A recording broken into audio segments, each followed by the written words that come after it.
You found the skeleton. How would you tell it's a dinosaur? You personally, how would you decide?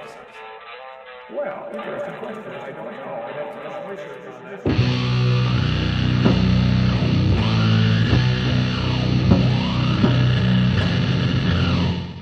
Hey there YouTube, the Dapper Dinosaur here. Today we're going to take a look at a video from a couple of years ago from Doctors Brian Thomas and Timothy Cleary, in which they answer questions from their audience about dinosaurs. Before we get too far into the introduction, I want to say that the original sound was atrocious. The left and right audio tracks were out of sync, and Dr. Thomas was quiet on one track and essentially inaudible on the other. I isolated one track and got rid of the other, then boosted the high and low frequencies to make Thomas a little easier to hear, and also manually adjusted the volume throughout to try to get Thomas and Clary somewhat even in volume. The result is what I consider tolerable, but not great. Sorry if the audio quality isn't as good as you'd like. Anyway, back to talking about Doctors Thomas and Clary. As far as I can tell, they're both actual PhDs. Clary is a geologist and Thomas is a biochemist. Neither of them are actual paleontologists, as we'll see, but let's check in on them after their intro and see how long they go before they tell blatant lies that really piss me off. What distinguishes dinosaurs from the large lizards we have today? Good question. I would answer first with a positioning of the limbs. Dinosaurs, like mammals, have erect limbs, whereas lizards have sprawling limbs. Dinosaurs also have individual tooth sockets, for those with teeth, whereas lizards have a groove in the jaw from which the teeth grow. Dinosaurs also have a hole in their skull in front of the eye socket, called an antorbital fenestra. They also have a hip socket that's just a ring of bone, so that if you were looking at the hip from the side, you could see right through the hip socket all the way to the other side. This is called an open acetabulum. Dinosaurs also have more vertebrae in their hip region, called the sacral vertebrae, than lizards, and the vertebrae are strongly attached to the hip in a structure called the synsacrum. Lizards also have a hole at the top of their skull that dinosaurs lack, called the parietal foramen. It's used in lizards to allow the pineal gland to sense light and thereby regulate the lizard's day-night cycle of biological activity. Dinosaurs lack this. There are other things, but those are the main differences I would point out. Am I supposed to answer this one? Or Yes, well, we both can, but you go ahead first. Well, dinosaurs and large lizards. Mm-hmm. Dinosaurs are extinct. Large lizards are not yet. That's dumb. First, dinosaurs are not extinct. Second, who cares? We don't classify things in taxonomy on the basis of whether they're extinct. Woolly mammoths don't stop being mammals or proboscideans because they're extinct, but elephants aren't. And of course, the question implies that perhaps there is no real difference between large lizards and dinosaurs, which would mean that if that were true, dinosaurs wouldn't be extinct. Of course, lizards aren't dinosaurs, and birds are, but regardless, pointing out the extinction of a group of animals doesn't tell us anything about the biological differences between them and other animals. And they're alive. But you can see these large lizards, mm-hmm. they have legs positioned in a way that sort of goes out from the body mm-hmm. and then down toward the ground. So like mm-hmm. this. Mm-hmm. Their legs are sort of out and then down. And then, but dinosaur reptiles had a different anatomy. They had their legs that went straight down. Mm-hmm. Huh. Just like modern birds. Interesting. And I don't know if the camera can pick up sort of the bottom of the T-Rex here, but you can see T-Rex's legs are positioned beneath the body, and he was big enough to where he had to have that. If you stick alligator legs that go out and then down, T-Rex would have just crawled around in the mud and wouldn't have been able to get around because the physics would be he'd be too heavy for this position, for this structure to support him. Anyways, but even small dinosaurs had legs that go straight down, but what we call the open acetabulum. Oh hey, I mentioned that as well as the leg thing. Fun fact, every bird that ever birded has an open acetabulum. Is what all dinosaurs had, and that's just the hip socket was you could see right through it. So the femur bone would come up and articulate with the hip socket or the acetabulum, which is a hole in the hip. In us, it's a cup, and so in mammals, including humans, the femur articulates in a cup like this. Mm-hmm. In birds, it's a cup. What's a lie? We couldn't get through the first question without lying about birds? Fun. All birds, fossil or extinct, have open acetabula, Dr. Thomas. If you ever watch this, I invite you to name a bird with a closed acetabulum. I dare you, you piece of... Either you don't know what the you're talking about, and so you should just shut up, or you're a liar. So which is it? Are you absurdly incompetent, or are you just a dishonest hack? Some extinct birds, it's a partial cup. Oh, just more lies. Interesting how we don't get any names of these extinct birds, isn't it? That's because there are none. but in dinosaurs it was just open, and so the femur would connect with a big old vacant hole, probably filled in with connective tissue and things like that. So Yeah, it probably wasn't just a void. Good call, Brian. does that answer it's probably way too much detail than anyone wants. I want to add one other thing, and the geology confirms that. When we look at the footprints of dinosaurs, we see they're very close together, and just like you would walk if you were a mammal. So they're not sprawled out like crocodiles and turtles and reptiles today. These are reptiles that walked with their legs erect, even four-legged and two-legged. Here's a fun thing. Floods characteristically erase trace fossils in footprints in unlithified sediment. So if the flood were the cause of the fossil record, and ICR thinks basically everything from the Cambrian until the start of the Holocene is flood rock, we shouldn't find any fossil footprints. We do, so we can be well assured there was no global flood. And so we see the footprints, they almost step on top of each other with the forelegs sometimes. And so there's no tail draggings. So if they were sprawling like crocodiles, we'd see tail draggings, we'd see these animals, but the rocks support the interpretation that Sir Richard Owen came up with in 1841, that these are a unique group of reptiles that had an erect posture. Well, at least we're doing better than Answers in Genesis' own Kurt Wise, who seems to think that the only reason we don't find tail drags is that the tails are floating and that all dinosaur footprints were made underwater. Because if not, we'd see the tail drags. Always good to see someone doing just one bit better on something than another young Earth creationist. Well, you say no tail drags. There's probably a few, but generally. But only with, I did hear about one where they were walking in mud so deep that their tails were dragging. Yes, there are a few tail marks here and there, but like Dr. Clary said, they're explained by unusual circumstances like deep mud or the animal rearing up or other such things. So they held their tail aloft. Mm-hmm. Just like birds, which hold their tails, short though they may be, parallel to the ground. Neat. After this, Dr. Thomas just points out that in the 70s and 80s, most people, paleontologists included, thought of dinosaurs as tail draggers. I really have nothing to say about this. He's basically right, and science updated. Were all dinosaurs really gray? No, we know for a fact some were not gray. Yeah, I think that's from pictures, and some artists decided to show dinosaurs that way a long time ago. And they also decided to show dinosaurs with droopy tails that dragged. We already covered the tails. Move past it.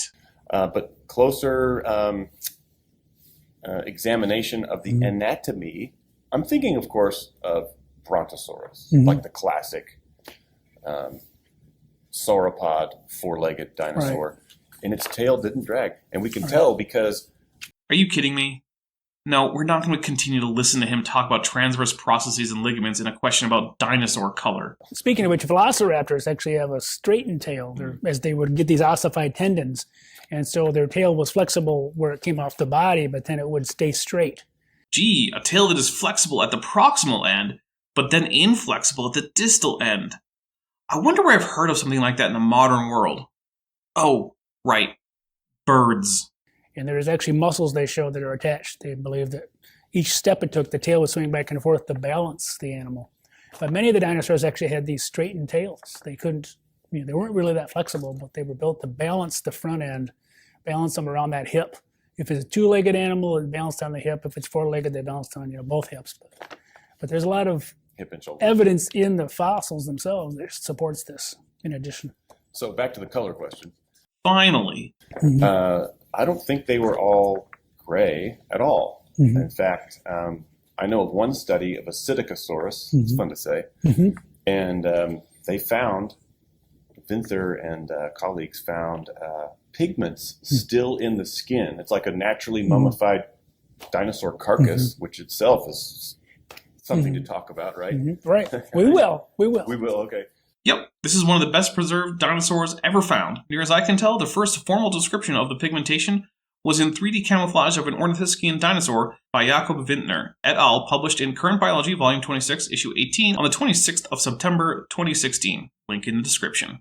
But they found it's darker on its back and lighter colored on its belly. So we don't have the integrity of the pigment so high that we can tell exactly what colors, but we can tell the shades of some of these dinosaurs because their skin is still there in some cases. No, the skin is not there. It's preserved in the form of a calcium phosphate residue. I probably don't have to tell my audience this, but apparently I do have to tell these two PhDs, but skin isn't made of calcium phosphate.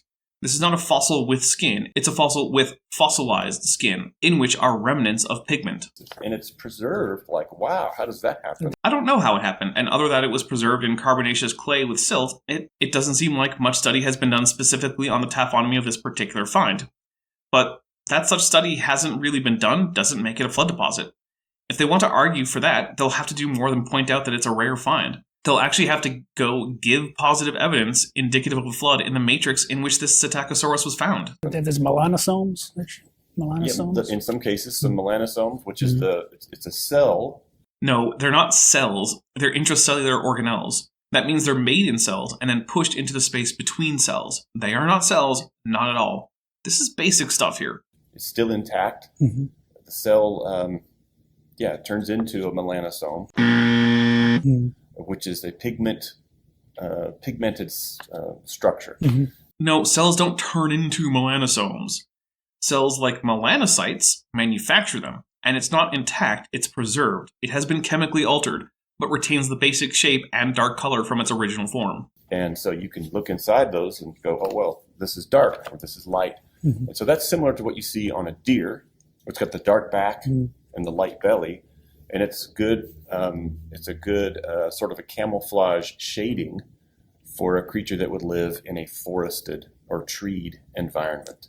Yeah, in fact, the paper adds an idealized countershading for forested versus open environment, and then points out that the actual pigmentation of Psittacosaurus was closer to the forested ideal, and it's very close to it, indicating that Psittacosaurus was probably a forest-dwelling animal. So, maybe they had different colors. I don't think they were wild, full of fancy colors like birds. I don't think that at all. There's no evidence for that. Okay, first he's saying that while standing in front of a green Tyrannosaurus Rex, so yeah. Second, I don't know if Thomas is just not paying attention or if he's a liar, but we do know that dinosaurs had fancy bird-like coloration like iridescent feathers in Microraptor. Microraptor is a close relative of animals like Deinonychus and Velociraptor. It's kind of like how a fox differs from a wolf, and as reported in the journal Science by Kangguo Li et al. In their paper Reconstruction of Microraptor and the Evolution of Iridescent Plumage, the feathers of Microraptor were iridescent because we can see the microstructure that would cause this in high-power scanning electron microscopes. They were most similar to the iridescent structures in the Brazil duck among 5 extant bird controls, those being the tufted titmouse, the macaroni penguin, the double-breasted cormorant, the pond cockatoo, and of course, the aforementioned Brazil duck. This paper came out 8 years before this video was uploaded, so plenty of time to update their information. They just don't care. But I don't think either that they were just drab and gray, every single one. You know, they had different shades. They may have had some different subtle colors, probably greenish. I mean, I think that some modern reptiles might have a greenish. Green is actually one of the least likely colors. Most lizards are not green, although there are notable exceptions like iguana, the green iguana. Green is a hard color for most animals to make as a pigment. In fact, green birds don't even use green pigments. They use structural blue coloration and a yellow pigment. I'm not saying it's impossible, but black, red, and yellow are far more likely. Green is unlikely, and blue is least likely. That being said, I'm sure there were some dinosaurs in the past that were green, as there are some now, such as members of genus Amazona. If I remember right, I think even some stripes might have existed on some of the tails. There's some of those melanosomes, I believe, in Sinosauropteryx, I believe, that showed maybe like a brown and white pattern. Yes, Sinosauropteryx had red and white stripes and other markings. We can tell because of the preserved rufous melanosome in its, wait for it, feathers. We don't have skin pigmentation information for Sinosauropteryx, only feather color. This is a weird animal for creationists to bring up since they've already heavily implied they reject the idea that birds are dinosaurs, even though nothing about that bare fact is a problem for young Earth creationism. These are the types who I'm quite confident will deny that any dinosaur had feathers at all. Then they just go on about other finds with clues to coloration. It's not really very important. Okay, we'll kind of get back to how many dinosaurs do you think got off the Ark? Or, some people wonder were dinosaurs even on the Ark? None, because Noah's Ark, as believed by young Earth creationists, never existed. And, we at ICR, we believe that God's word is true, and that he said 2 of every kind were on the Ark. And so I'll just leave. How many do you think got off? That's what she said. Michael. 2 of every kind of land-dwelling, air-breathing creature. And in fact, Genesis 7 specifies 2 of every kind of creature that lived on land and had the breath of life in its nostrils. And if you look at dinosaur fossils, you can see those nostrils were there. So they walked on land, or at least they could walk on land. and they had nostrils. So I think that qualifies them as being Ark inhabitants. And Okay, I don't have much to say about whether dinosaurs on the whole met the requirements for being on the Ark, as laid out in Genesis. They seem to have. But what I do want to ask is, what is that model? A naked, shrink-wrapped, broken-wristed dromaeosaur, presumably juvenile. This isn't Jurassic Park. These people are pretending to do science. This hasn't been a good reconstruction for decades, and even if we want to pretend that dromaeosaurs didn't have feathers, which they absolutely did, even though we have fossils of them with obvious unmistakable feathers, why break the wrists? The hands of dinosaurs face palm to palm like the animals were about to clap, not facing the back of the body like they were about to slap their knees. Further, the inferior temporal fenestra is clearly visible, but that would be full of muscle, and so not a sunken depression. A similar point is with the antorbital fenestra, which was filled with a sinus in life, and so again, shouldn't be sunken into the skull. Basically, this reconstruction would have been iffy even in the 1980s and early 90s. In the late 2010s or 2020s, it's laughably bad. So then the next question is how many? How many? And so to answer that, you have done some research on that. Ooh, I can smell the kind of nonsense coming. Well, You were there, right? And so you've just counted them. I am older than you, yes. I've been about a decade or so in there longer. But no, I never saw a dinosaur that I didn't like. I'd only found the bones. But I think there's maybe a minimum or maybe even a maximum of about 60 kinds. There's about 60 families of dinosaurs. And Ah, yes, the implication that the arbitrarily defined families of Linnaean taxonomy that have no real definition just happen to usually luck into the distinct created units of biology. How convenient for creationists! It lets them skip the hard work of actually figuring out what a kind could possibly be, how to tell if you have more than one kind or just one, and let them have a get-out-of-jail-free card on one of the more obvious problems with the Noah's Ark story, that there is not enough room. Of course, I would contend that they have not fixed it, but oh well. Now, while I don't think they're going to touch on this, I think I should. There are attempts to use a version of evolutionary techniques to find the so-called created kinds through the use of a pseudoscience called baraminology, so named because, as a rule, Christian young earth creationists think they can just look up Hebrew words in a lexicon and stick them together like they're English without any regard for grammar. It's supposed to mean the study of created kinds, except the phrase they use doesn't mean created kinds, it means that a kind created something or other. What it created is unstated. Anyway, the linguistic ineptitude of creationists isn't the point here. The actual practice of their poorly named field is. Baraminology is essentially character-based cladistics. Animals with similar morphology tend to get grouped together. It, as a rule, studiously ignores genetic data, since if you want to lump lions and tigers together, as most creationists want to, and if you do this on the basis of genetics, you'd have no rationale for splitting humans and apes, as creationists are obligated to do, regardless of the evidence. This is because Panthera leo and Panthera tigris are far more genetically distant than Pan troglodytes and Homo sapiens. So from the get-go, the whole endeavor is dishonestly cherry-picking data. Further, morphological clustering is sent to indicate actual descent, which is fair enough for the most part, but when clusters themselves have enough morphological distance as measured in an n-dimensional character space, then the organisms are seen as not related, but this is a problem. You see, unless we have a complete or nearly so record of all organisms to have existed in a particular group that does have common ancestry, then we should expect discontinuity, and we should expect more of it as time goes on. On screen is a crude simulation of this idea. Each yellow dot represents a small population of indeterminate but noticeable size. The bottom is early in time and the top is late in time, whereas the left to right axis represents an approximate morphological distance, but this is only a very rough way to visualize it. However, it's sufficient for this exercise. As time goes on, the chances of us having access to the first members of this group is lower and lower, simply because the older a creature is, the more time any rocks bearing its fossils will have had to simply erode away, robbing us of the chance to examine said creatures. Also, some organisms will simply not leave fossils, or by chance their fossils will simply not be discovered, even though they persist to the present, as shown by the uneven way these dots are disappearing. So at the end, we're left with these disconnected chunks with high correlation within each grouping, but gaps of various size between these coherent clusters. How many of these clusters share common ancestry? Well, if you hypothesize that they cannot all do so, you can set some distance value as your cutoff where common ancestry is no longer supported, and this is essentially what baraminology does. But we also know that this discontinuity is an artifact of preservation, not the result of not sharing common ancestry. Further, baraminologists routinely leave organisms out of their studies that are part of the group in question, which further removes some of the organisms that may well bridge the gaps that they find in their analyses. Finally, the biggest problem, in my opinion, is that they can't even really use baraminology, even with their cherry picking, to show what they want. It's trivial to do a baraminology study to recover humans as part of the same kind as apes. And it requires further cherry picking of which character traits to use and how to weight them in order to separate humans out. And of course, you really have to ignore the genetics. In short, even the most rigorous attempts by creationists to define their created kinds are fraught with deception and incompetence, and even then can't get the answers they want consistently. Many creationists, creation biologists, believe the family was somewhat comparable to the dinosaur, to the kind of animal that the Bible refers to. Yeah, and as we've seen, for absolutely no good reason. This is just a thing they find convenient, so they cherry pick data to get them these answers. And they aren't even consistent then. And so there's probably at least 60, there could have been more. I think in my book I say 60, but there might have been 60, 70, maybe even 80 kinds of dinosaurs. But there's not thousands of dinosaurs. There's been over 1,500 or so species named. And fun fact, the family grouping of these species isn't based on some objective beyond the single criterion that they be a likely monophyletic group of genera.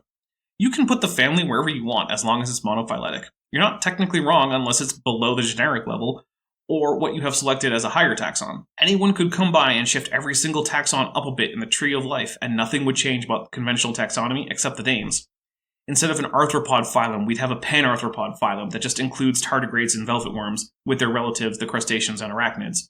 Similarly, instead of a hominid family of the great apes, it would just be Hominoididae, with the gibbons in the family too.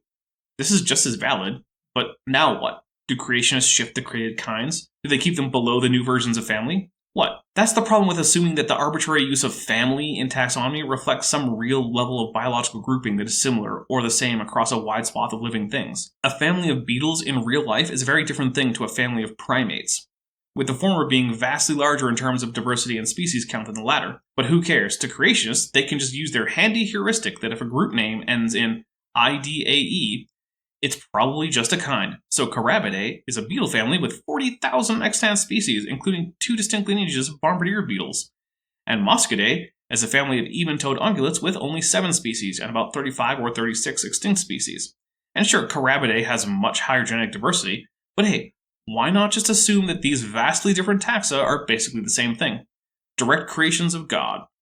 That's not completely insane, and about as ad hoc as can possibly be imagined. But you know who's not insane? My subscribers. So if you're not already subscribed, why not go ahead and fix that? It's free and it really helps the channel out. While you're at it, turn on notifications with the bell icon.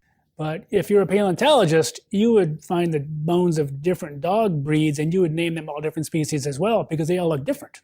Every time a creationist brings up the morphological diversity of dogs, I want to throw something. Dogs are anomalously morphologically diverse because humans made them that way. Wild, undomesticated populations have never been found with that much diversity. If you want to suggest that, say, Centrosaurus, Pachyrhinosaurus, Triceratops, and Diabloceratops are all the same species, then go find a wild species with a similar amount of morphological diversity. Until then, shut the f*** up about paleontologists ignoring the example of dogs when it comes to defining morphospecies.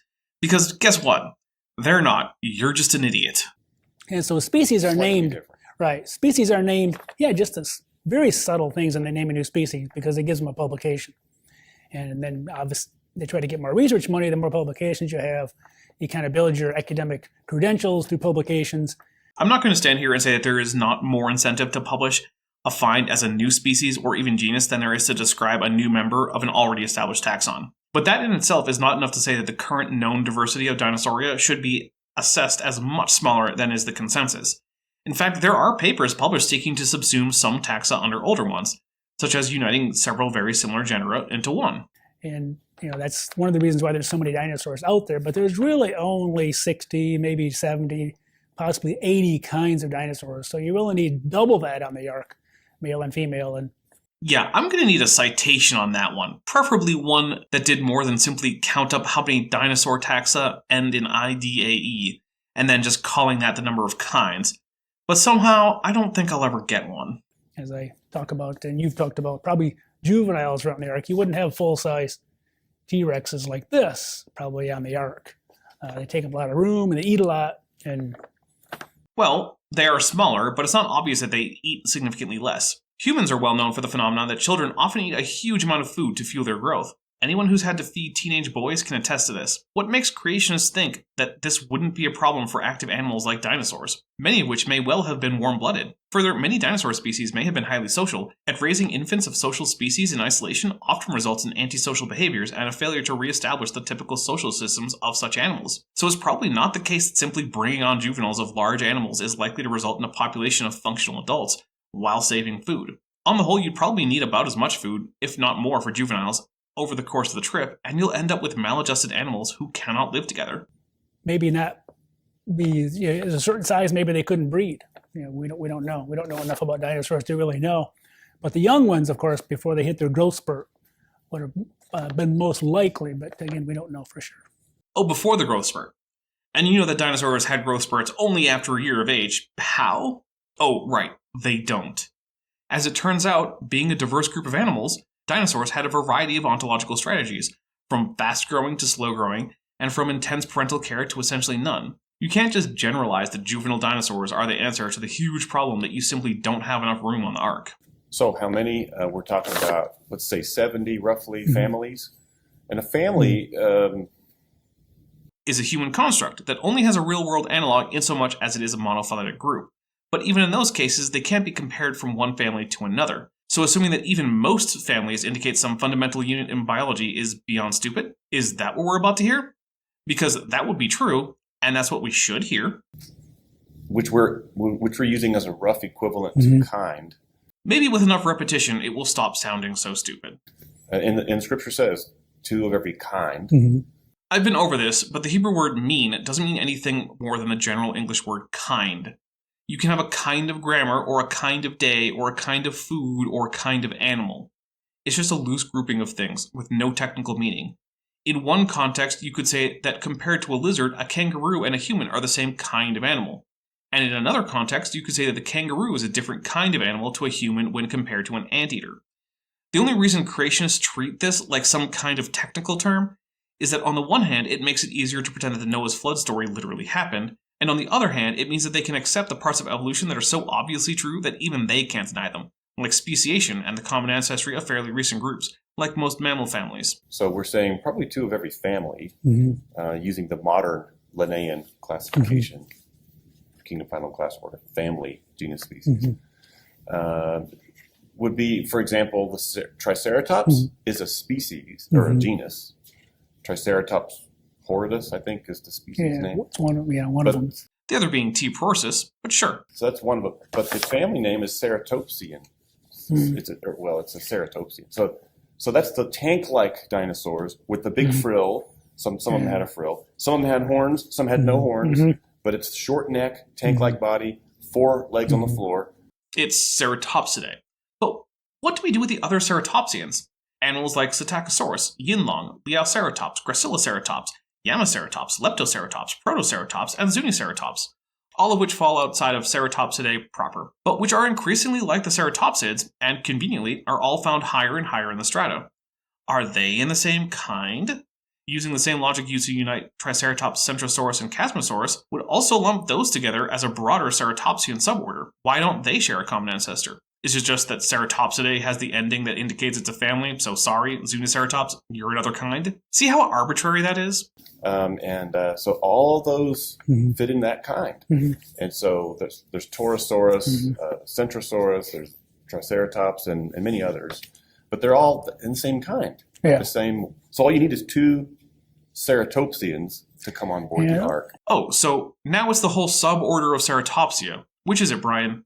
Ceratopsidae and Ceratopsia are not the same thing or interchangeable.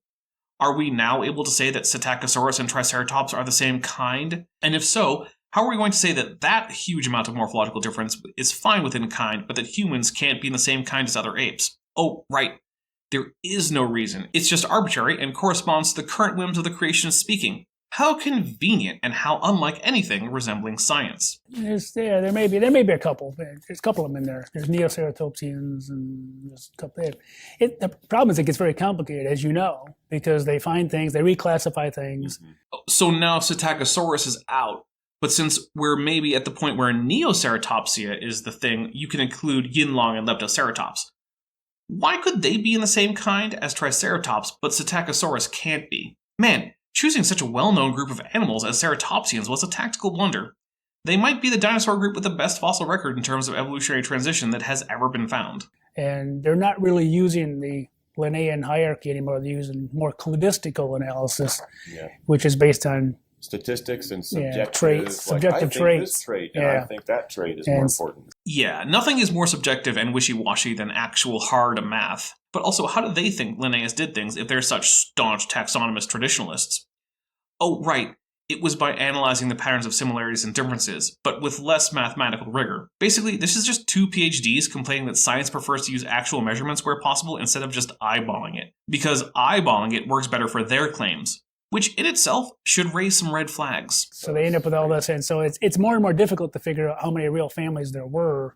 That's because there's no such thing as a real family. All Linnaean taxa are defined as just a group of similar lower taxa.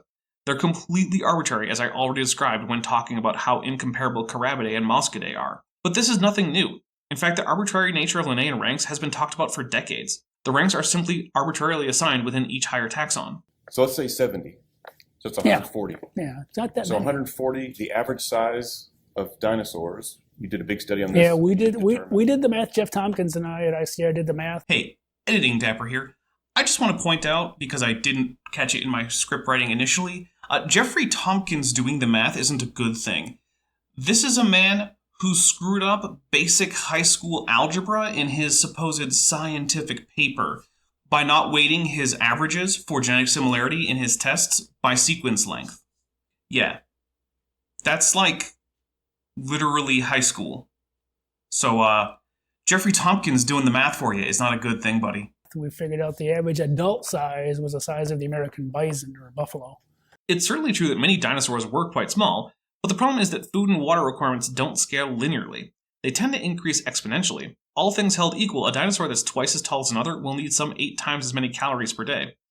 So even if you have relatively small average body size, which they do not, by the way, bison is quite a large animal, if you only have a few outliers on the high side, it will severely increase the amount of space needed for food. But honestly, how you fit animals on the Ark is, for me, one of the least troublesome aspects of the Ark. Most flood models involve the Earth becoming a ball of radioactive plasma. So how you fit the animals on a big wooden boat that in this scenario has already turned into ash, or, well, more accurately, it can't have turned into ash because we're at the point where chemistry can't happen, it's just turned into a ball of unassociated nuclei and electrons, isn't really a concern of mine. Let's just pretend that the Ark was bigger on the inside. Who cares? Noah's having his organs turned to soup by radiation just from within his own body, and his skin is being flash charged to a crisp by the heat of external radiation and tectonic plates rushing around at race car speeds. But if they were juveniles, they might have been size of sheep, adult sheep. Fun fact, the idea that the average size of a dinosaur was the size of a sheep goes back to the wonderful peer-reviewed article Jurassic Park, published in Penguin Random House in 1990. And yes, I'm serious. Jackson Wheat and RJ Downard did the legwork of tracking this claim down, and that's the first time they could find it. And after 1990, it started showing up in creationist talking points. So they might have been fairly small. So if you don't take the big daddy T-Rex, you just take a teenage T-Rex. And if you don't take the big daddy, Apatosaurus, you just take the little 11-year-old. Little. Yeah. He would still be, 20, 30 feet long or whatever. Yes, because teenagers are known for eating so little. And here's the thing. The problem isn't really pen space for housing animals. It's storing the food and water. And doing so in a time when smoking and salting were basically the only reliable ways to keep food fresh for a year. But that option isn't available to all animals. Anteaters don't have teeth and must be fed insects. Now, to be fair, they can eat mashed up insects, so they don't need live prey, but they still need fresh insect slurpees daily. That means that Noah had to keep live feeder colonies to feed animals like anteaters, echidnas, some bats, pangolins, and alvarezsaurids to keep the dinosaurs in the mix. Further, not only do koalas need fresh eucalyptus leaves, meaning Noah had to keep at least one such highly toxic tree alive on a ship with one window for a year, but koalas are so dumb that they won't eat leaves that aren't attached to something branch-like. You can't just pick the leaves. You basically have to keep the koalas where you keep the tree, since other than pooping and eating, they basically do nothing else but sleep. And if you wake them up, they're liable to scratch your face off, because they are mean. And also, this is nothing to say of the water requirements. Most land animals require fresh water to drink, and fresh water spoils, which is why alcoholic beverages were so important during the Age of Sail. It wasn't just for morale, it was that beer wouldn't become unsafe to drink after a few months, but fresh water would. Now, cows drink about 1.5 gallons of water per 100 pounds of animal, or about 12 liters per 100 kilograms. Now, he said about 30 feet long for a sauropod, which is about how long Camelotia is, and it had an estimated body mass of 22,000 pounds, or just under 10,000 kilograms. That means that it would need about 330 gallons of water, or about 1,200 liters of water a day. Noah was on the ark for about 400 days, and he needs to water 2 such animals, so we're looking at 264,000 gallons, or about 1 million liters of water. That's a lot of water to keep fresh for just 2 animals. What's Noah going to do? Collect 660 gallons of water in rain each day just for 2 animals?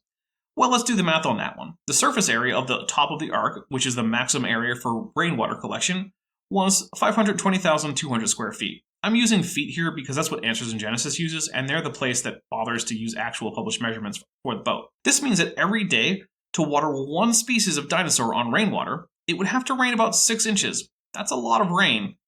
That would likely rival daily rainfall records in most parts of the world, and that has to be kept up after the rain was supposed to stop, so you really need even more during the actual rainy days. Now, you could say, what about desalination? Well, even with modern technology, it's unreliable and energy intense, and by energy intense, I mean you probably set fire to a wooden boat. So that seems out. One might also wonder how one could keep those eucalyptus trees alive during such a downpour, since they need sunlight. But not 130. But not 130 feet long. And so you put those on board the ark, and the average size would be something like a sheep. And then, so you have 140 sheep, and I think we've done feasibility studies on that, and that would take up 1 corner of one of the 3 decks of Noah's Ark, leaving plenty of space for all the other kinds. kinds. Funny though, how when you actually bother to do even basic math, it suddenly becomes pretty infeasible. And of course, that's ignoring the fact that everything would be on fire anyway. So who cares if you could get enough water? So then they got off the ark, and what happened? Well, since there's not evidence of them interacting with humans at all, and here I assume we're excluding birds, it seems that they almost immediately went extinct, making the ark pretty useless and got pretty silly. That is, if you decide to take this story as literal history. Well, that's the next interesting question. Is it really? And we'll get to what happened to the ultimate result later. But here's a question: when they got off the ark, were any dinosaurs domesticated and used as pets, do you think? Probably not, and they agree to. So let's move on. Well, I think it's critical that we show people that God's word is true, and that real science, unlike what you're taught in many of the universities and colleges and high schools and public institutions, real science supports the Bible. Real science shows there was a flood. Well then, maybe you shouldn't have started out with a blatant lie about science. Here's the thing, professional creationists either know better and they're liars, or they don't and they're just incompetent. There's no real middle ground. The closest to a middle ground we have is Todd Wood, who knows he can't really support young Earth creationism, but he wants to try anyway. He knows he doesn't have evidence and that evolution does. He's only being intellectually dishonest, not regular dishonest. If science really supported the young Earth creationist point of view, there would be no need to lie about bird anatomy, geology, physics, astronomy, genetics, etc. to support it. And yet, every source purporting to support young Earth creationism that I've ever encountered has verifiably untrue things stated as facts, without fail. That's not the mark of science supporting you. That's the mark of desperation to be right when we can all see, as plain as the nose on your face, that you're wrong. And this level of reality denial is why I compare the young Earth to the flat Earth. Young Earth has more money and is more sophisticated, but ultimately they're both about ignoring aspects of reality that are inconvenient to you because you decided without good reason to believe something that is obviously untrue. In my research as a geologist, I plot up sediments and compile sedimentary rock records all over the world. And I'm not quite full through the whole world, but I've gotten to part of it now. And that's showing each continent, doing the same things at the same time, flooding at the same level at the same time. The vast majority of the Phanerozoic rocks cannot be flood rocks because there is no mechanism for a flood to deposit them.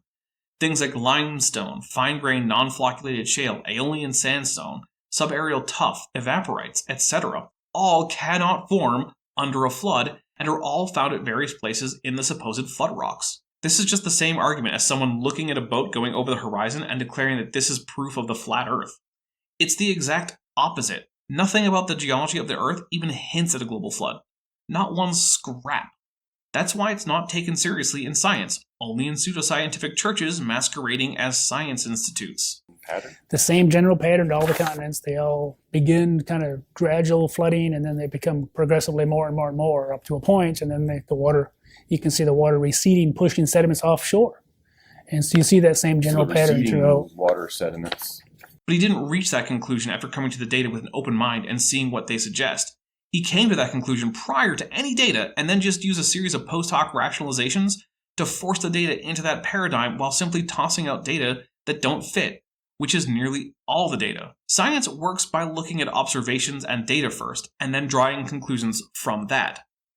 Creationism already has an inviolable conclusion that is assumed absolute truth at the outset, and then it seeks to conform any and all data to that conclusion, no matter how implausible it is. That is the opposite of science. Literally the opposite. Creationists could be sitting in a padded room smearing their feces on the wall and be closer to really doing science than they are doing what they actually do. It doesn't matter how much math you do, how many tables you have in your publications, how many samples you send off to be tested, how many degrees you get, or how many big words you use. If you start with a conclusion and then fit the data into it, you're anti-science. You're the opposite of a scientist. Brian Thomas, Timothy Clary, Gabriella Haynes, Andrew Snelling, Nathaniel Jeanson, Jason Lyle, Stephen Austin, Gunter Beckley, Danny Faulkner, Georgia Purdom, Arthur Chadwick, Taz Walker, Jonathan Sarfati, Robert Carter, Kurt Wise, Jeffrey Tompkins, Frank Sherwin, and all the rest are not scientists. They don't do science. They don't just do pseudoscience. They do anti-science. And yes, it's important to call these people out by name. This isn't an activity of a nameless, faceless bunch of liars and imbeciles. This is a direct attack on the very fundamentals of science by these individual people and many others, but these are some of the more prominent and public faces of creationism. The rocks really do show exactly what the Bible says, and that's one of the things that at ICR we do is we show that real science confirms the youthfulness of our universe, the youthfulness of the earth, the recent flood. And all you have to do is ignore nuclear physics, thermodynamics, all of geology, astronomy, taxonomy, genetics, paleontology, meteorology, quantum physics, etc. After you've ignored more or less all of science, it can then be obvious that the universe is 750,000 times younger than it really is. The dinosaurs were real. The very fact that the audience they cultivate are the kind of people who have to be told that dinosaurs are real should tell you something. You know, there are some people that still doubt whether dinosaurs are real, but when you dig them up like you and I have done, we know they're real. How do you know that? And I really mean that. These are people who think that maybe limestone just got deposited in a flood onto even heavier rock and don't see a problem with that, even though it's physically impossible. So on what basis can they say that dinosaur fossils aren't just flood-deposited concretions that just happen to take the shape of bones of animals that never existed? There's no consistent reason they could give. The very same way that we know that dinosaurs are real is the same way we know the Earth isn't young. We know they're real because we know how fossilization works and what bones look like. But the problem is that we know how sedimentation works and what flood deposits do and don't look like. And the rocks aren't just a bunch of flood deposits. So if Clary is going to say that he can tell that a dinosaur is real, he needs to justify it. And here's the thing, I don't think he can without invalidating his belief in a young Earth that was flooded in the recent past. Now you, dear audience, might find that a bit far-fetched, and it is.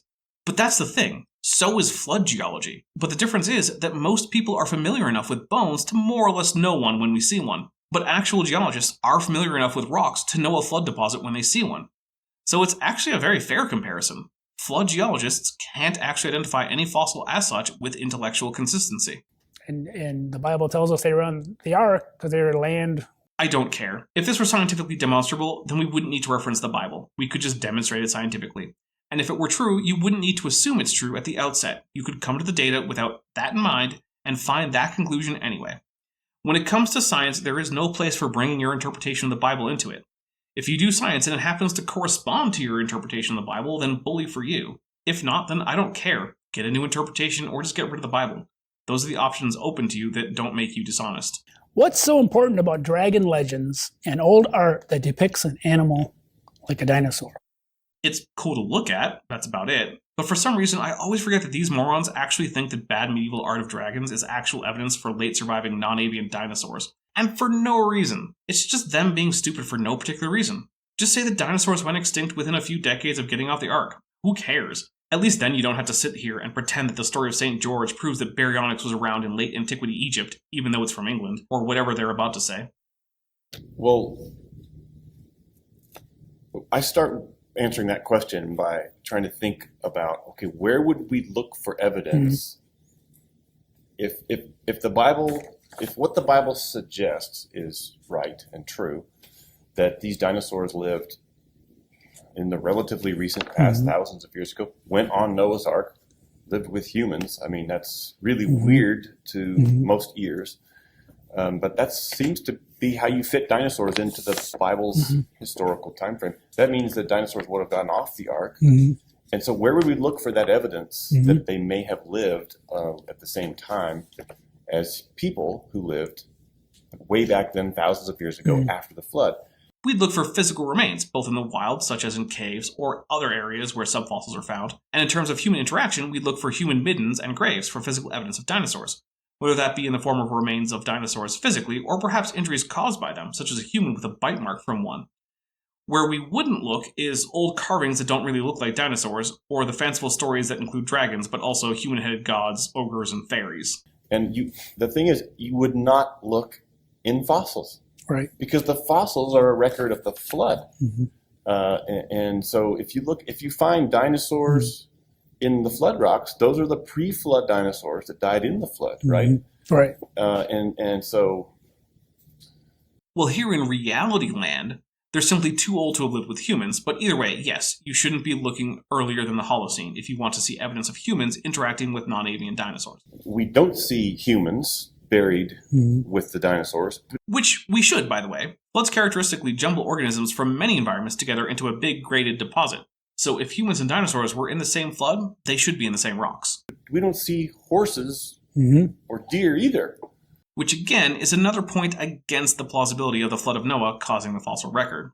So there's like swamp creatures and lake creatures and sea creatures buried with dinosaurs. And desert creatures, and forest creatures, and oddly enough, we don't find modern swamp and lake creatures, in many cases, like beavers.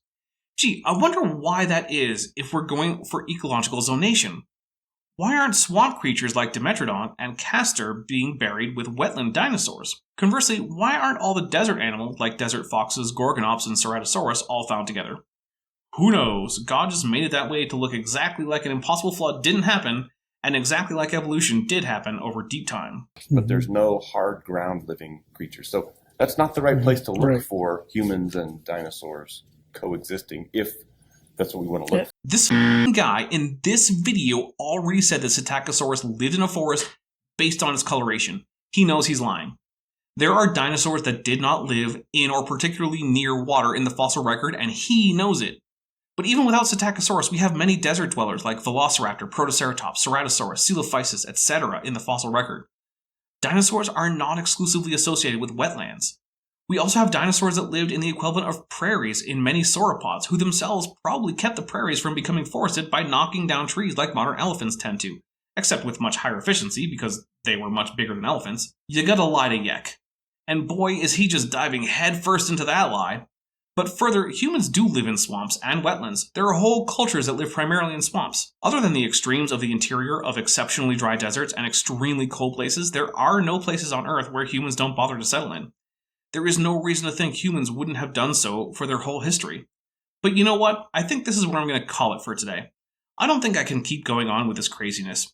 If you liked this video, hit the like button. If you didn't, tell me why not in the comments and hit the dislike button. Either way, please do subscribe and hit the bell icon and turn on all notifications so you're always notified when I have new content. I'm the Dapper Dinosaur. Thanks for watching, but before you go, I just want to say a special thank you to my channel members and my patrons, especially those pledging $20 or above. Bob Knob, Work in Progress, Benthoven, Tapioca Weasel, Denny5252, Ian Chen, Landon Knoll, Mabdy Babdy, McSpooks, Sphincter of Doom, The Venerable Bede, and Atheist Animal. As you probably know, YouTube is a very volatile platform, and from month to month my income on the channel can swing wildly. But the people you see on screen are directly supporting so that I don't have to worry too much about that, and the channel can keep going as it is, and perhaps even improving. If you'd like to join this team, there are links below to join the channel or in the description to join the Patreon. The Patreon starts as low as $1 a month, and the channel memberships start as low as $1.99 a month. On Patreon, you can even get a discount for pledging annually.